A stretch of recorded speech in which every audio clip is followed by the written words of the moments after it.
A ver, sí.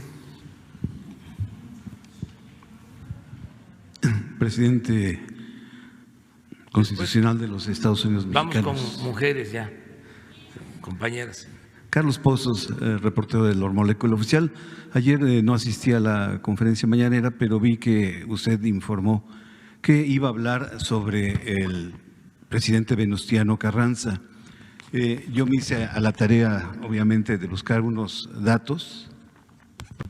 Y bueno, comentarle que pues sí, hoy se cumplen 100 años del asesinato del presidente Venustiano Carranza, conocido como el Barón de Cuatro Ciénegas, y que uno de sus primeros actos de Estado fue emitir el que se pusiera en México la figura de agente aduanal para todas las aduanas del país, para cuidar sobre todo la salud humana, la sanidad de la flora y la fauna, el medio ambiente y el patrimonio cultural. Es de ahí la importancia de las aduanas en nuestro país.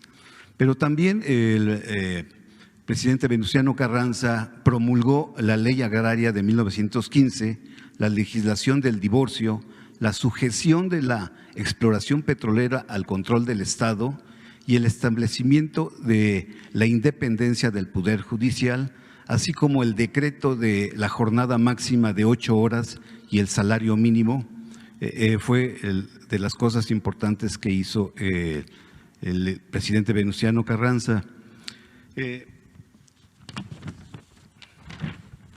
Quisiera recordarle que, bueno, pues él ganó por parte del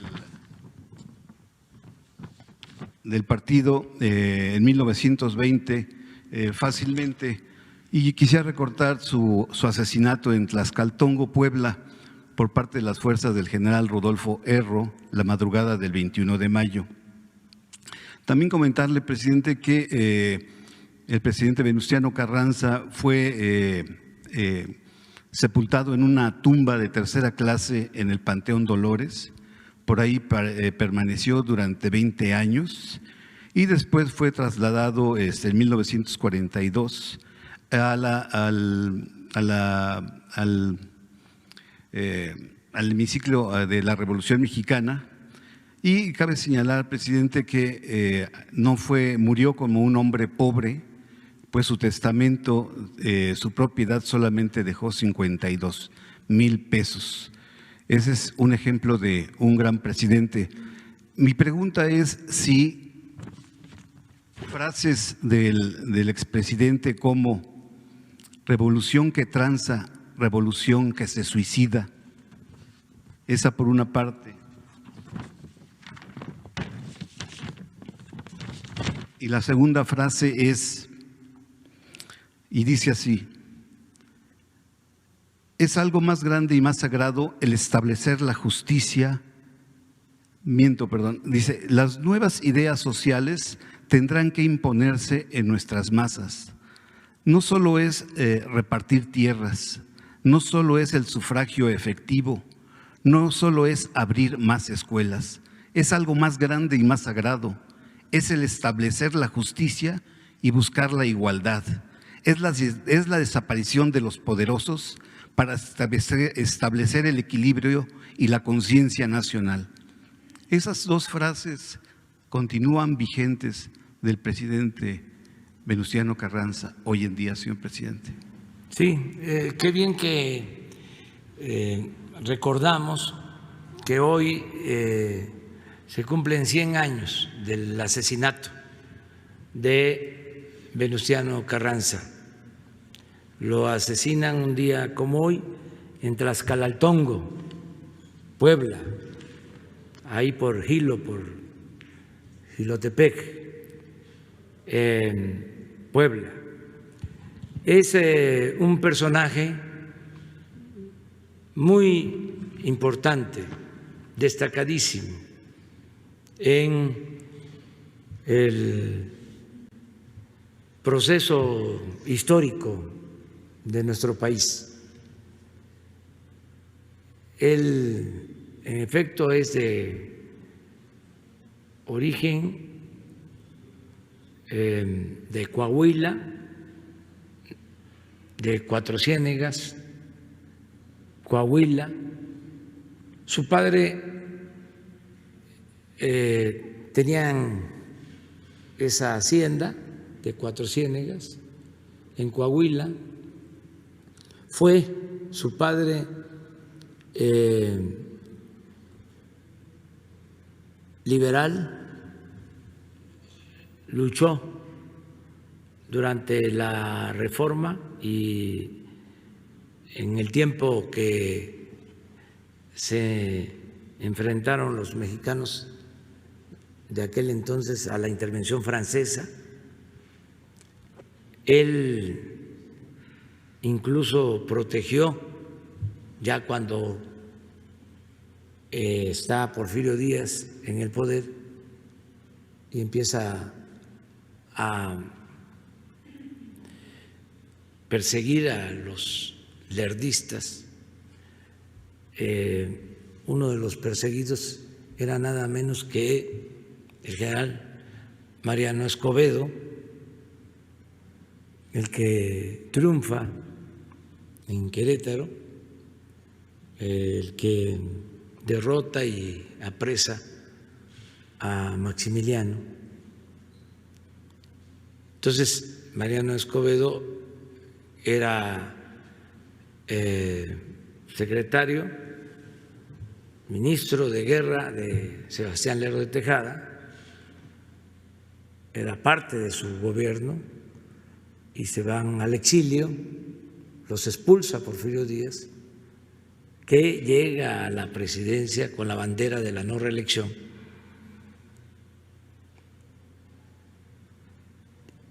Y se introduce Mariano Escobedo para combatir a Porfirio Díaz en la parte inicial del porfiriato y fracasa, y el papá de Venustiano Carranza lo protege en su hacienda en Cuatro Ciénegas. Pero cuando ya se sabe que estaba ahí, el mismo Escobedo decide entregarse para no poner en riesgo a su protector, al papá de Carranza. Entonces, don Venustiano viene de esa estirpe. Cuando inicia la revolución, él participa. Esa frase de que revolución que tranza, revolución que se suicida, o algo parecido, que se le atribuye a él, se da a partir de que triunfa el movimiento maderista en la batalla de Ciudad Juárez y se firman los tratados de paz. En Ciudad Juárez están reunidos Madero, integra un gabinete, vamos a decir legítimo, pero no legal, y nombra a Venustiano Carranza como ministro de Guerra.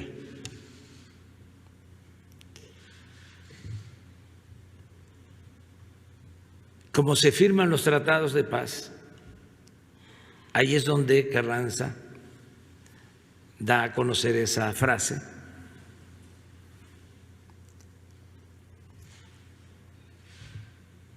Pero en esos acuerdos de paz se llega a la decisión de la renuncia, de exigir la renuncia y la salida del país de Porfirio Díaz, que es cuando sale a partir de esos acuerdos de paz al extranjero, a Francia, embarca en Veracruz y se va para no volver allá fallece, en París, y allí está. Ahí están sus restos. Entonces, don Venustiano Carranza hace política más que nada en Coahuila, llega a ser gobernador, siendo presidente ya después del interinato, que también se acuerda en el pacto de Ciudad Juárez, llega en una elección democrática Francisco I. Madero a la presidencia y Venustiano Carranza es gobernador de Coahuila. Cuando se traiciona a Madero, cuando se le apresa aquí en Palacio, la llamada decena trágica, que no es decena, es quincena trágica, porque también la historia se ha hecho a la conveniencia de los potentados, y se están corrigiendo ahora esas cosas con la nueva historia, no solo por nosotros, eso lo han venido planteando durante mucho tiempo los historiadores, y ya por eso, en vez de decena trágica, se habla de quincena trágica, desde que inicia la traición hasta que Huerta ordena el asesinato del presidente Madero y del vicepresidente Pino Suárez. Entonces, cuando se comete esa canallada, ese asesinato lamentable, que es de los momentos más tristes de la historia de México, que han habido otros, desde luego, desde que Cortés asesina a Cuauhtémoc, allá en Tabasco, por Tenosique, ya cerca de los límites con Guatemala. Así han habido otros, pero este asesinato también muy reprobable, porque se le quitó la vida a un hombre bueno, un idealista que quería establecer una auténtica democracia en el país. Entonces, cuando se dan estos hechos, ya ven que en la política, cuando no hay principios, también lo aclaro, los amigos suelen ser de mentira y los enemigos de verdad. Entonces, cuando se tienen cargos importantes, suele pasar de que llegan muchos amigos, pero a la hora de las definiciones son pocos o también muchos los que demuestran que son amigos, que son compañeros de lucha, que son aliados. Donde hay más traición siempre es arriba, en la llamada clase política. El pueblo no traiciona. Bueno, eso es lo que yo tengo de experiencia. A mí quien me ha sacado a flote, quien me ha salvado siempre, ha sido el pueblo. me han ayudado y han sido solidarios muchos de los que hemos luchado. Pero en momentos difíciles son pocos los de arriba que se definen. ¿Qué pasa cuando asesinan a Madero? De todos los gobernadores, de todos, además que habían entrado muchos por el triunfo revolucionario, impulsados por el movimiento maderista. Pues cuando asesinan a Madero se quedan callados. Y el único gobernador que se rebela es Venustiano Carranza. Al principio, luego Maytorena de Sonora. Pero hay casos de gobernadores maderistas que cuando les avisan del golpe mandan telegramas reconociendo a Huerta. Ya ni les digo también los reconocimientos de embajadas y de otros países. Pero bueno, Carranza dice no, él llama a la Constitución del Ejército Revolucionario para enfrentar el ejército constitucionalista porque lucha por el restablecimiento del orden legal. Ahí surge el actual ejército. Y al mismo tiempo, en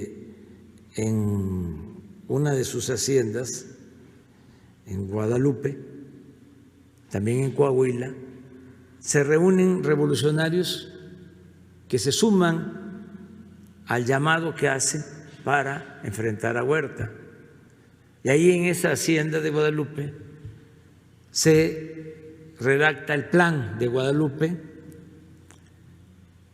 y ahí está con él Lucio Blanco y ahí está jovencito Francisco J. Mújica y otros, y ahí se decide luchar para restablecer la legalidad. Y ahí empieza, yo diría, la etapa más violenta de la revolución, la lucha contra Huerta, hasta que se le expulsa también. Él no se va por Veracruz, se va por lo que antes se llamaba Zapata. Llegan aquí a la Ciudad de México, están aquí en el Palacio, en el despacho presidencial. Esa es la foto de donde están sentados. Villa en la silla presidencial. Zapata no se quiso sentar en la silla presidencial porque sostuvo que estaba embrujada.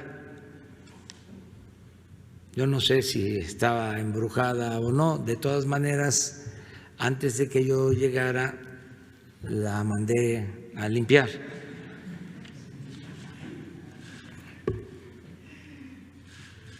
Entonces, cuando Villa y Zapata toman la Ciudad de México, Carranza se retira a Veracruz. Y es muy interesante porque por la presión que ejerce el movimiento zapatista, el villismo, don Venustiano aprueba la ley agraria del 6 de enero de 1915 Esto se hace en Veracruz, entregando la tierra a los campesinos. Es la ley para restituir las tierras a las comunidades indígenas, las tierras comunales que se les habían arrebatado durante el Porfiriato. Y así inicia el reparto agrario. Don Venustiano tiene todavía otras cosas muy importantes. Fíjense lo que es la historia. Nos quedamos con la idea cuando estudiamos de que la abolición de la esclavitud se llevó a cabo a partir de 1810, porque en efecto Miguel Hidalgo declaró abolida la esclavitud, pero fue una declaratoria, una proclama. Desgraciadamente, la esclavitud se mantuvo casi en todo el siglo XIX y es abolida en los hechos hasta 1914, 1915, 100 años después, cuando el presidente Carranza expide leyes para la liberación de los peones de las haciendas, peones acasillados que estaban esclavizados. Eso no hace mucho, estamos hablando de 1915, hace 100 años. ¿Qué pasaba entonces? Yo escuché, me tocó, algunos que vivieron muy jovencitos en esa época y les contaban sus padres que eran peones, que cuando llegaban los revolucionarios a las haciendas y les decían a los peones que ya eran libres, los peones, en vez de alegrarse, se ponían a llorar porque no sabían qué era la libertad. En esas haciendas estaban enterrados sus tatarabuelos, sus bisabuelos, sus abuelos. Tuvo que pasar un tiempo para que esos peones libres actuaran como hombres libres. Fue un proceso. Por eso los que quieren que todo se dé así, de la noche a la mañana, en los procesos históricos, en los procesos sociales de transformación, no sucede como se piensa. Lleva tiempo. Eso sí, se va avanzando, como ahora que estamos en un momento estelar de la historia por el nivel de conciencia ciudadana que se ha adquirido en México. Bueno, se debe a don Venustiano la verdadera abolición, la real abolición de la esclavitud. Y se debe a don Venustiano también el artículo 27 de la Constitución de 1917. Y sobre todo se le debe a él el principio de que los recursos naturales, el petróleo, es, de acuerdo al artículo 27, desde 1917, propiedad de la nación, porque no estaba así.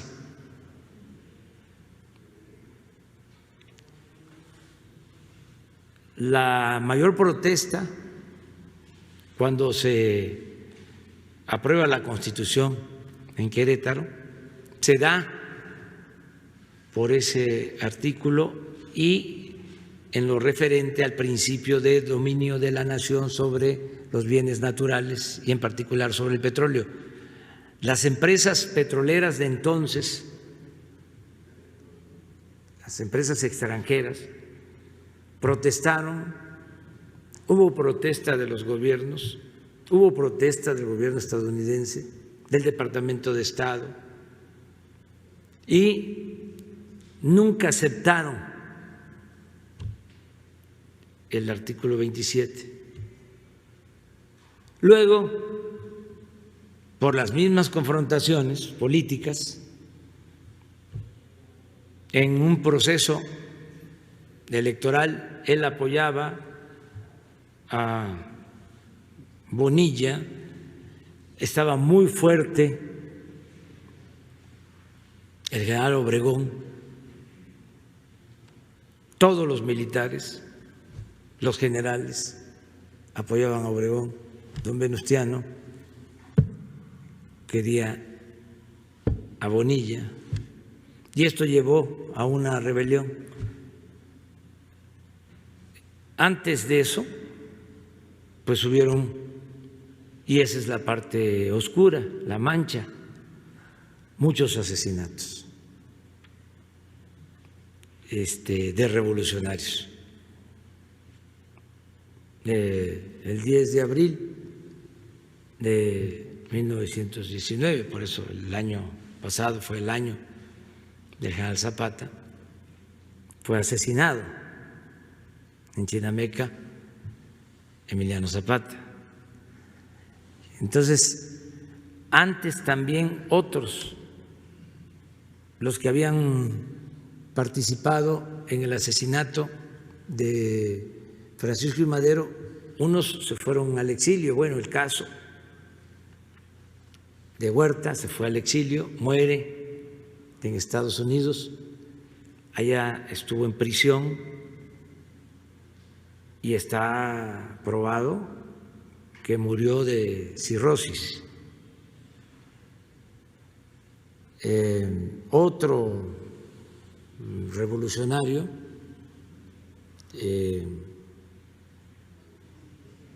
Orozco, que estuvo en la batalla de Ciudad Juárez, de Chihuahua, también fue asesinado, porque después de enfrentar Huerta a Orozco, porque Madero se entrega a los brazos de los militares, ya en la desesperación, cuando se produjo una crisis, confía en Huerta,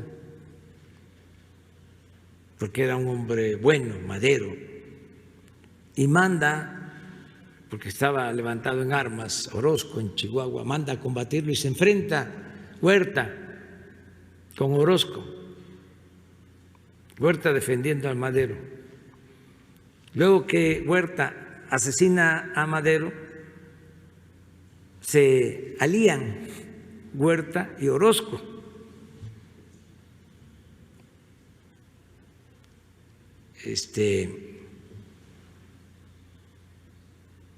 Sí, así fue. Entonces,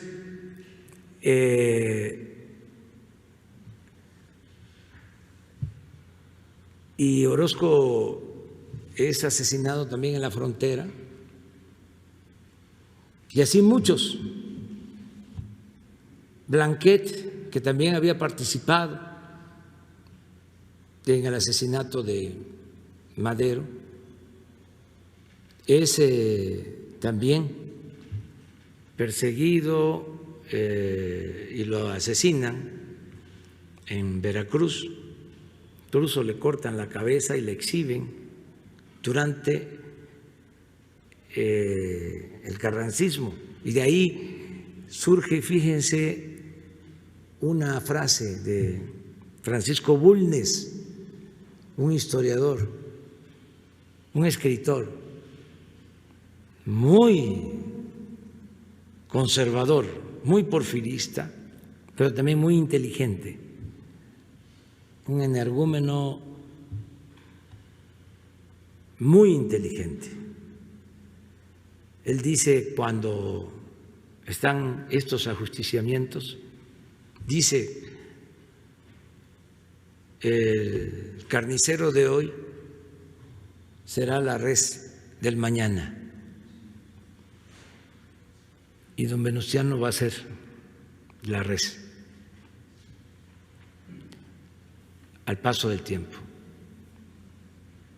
Y así fue, desgraciadamente, en 1920 hay esta ruptura, él tiene que salir de aquí, de México, en tren, y lo van siguiendo,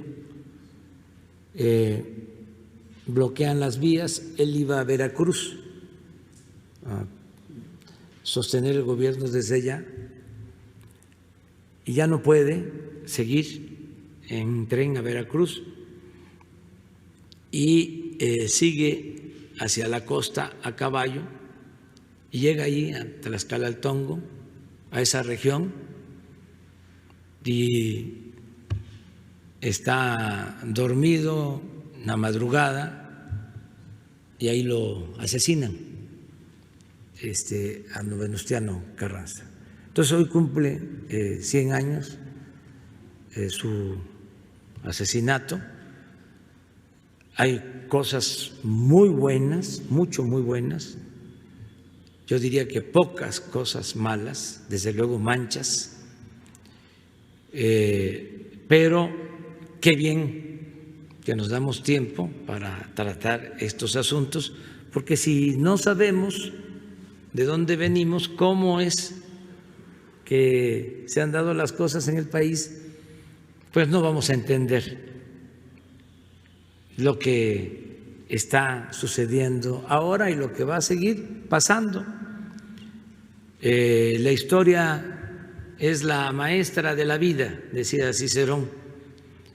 Hoy, terminando la conferencia, vamos a tener un acto para recordar a Venustiano Carranza. Aquí en el patio central del Palacio, el director del Instituto de Investigación sobre las Revoluciones de México va a dar un discurso.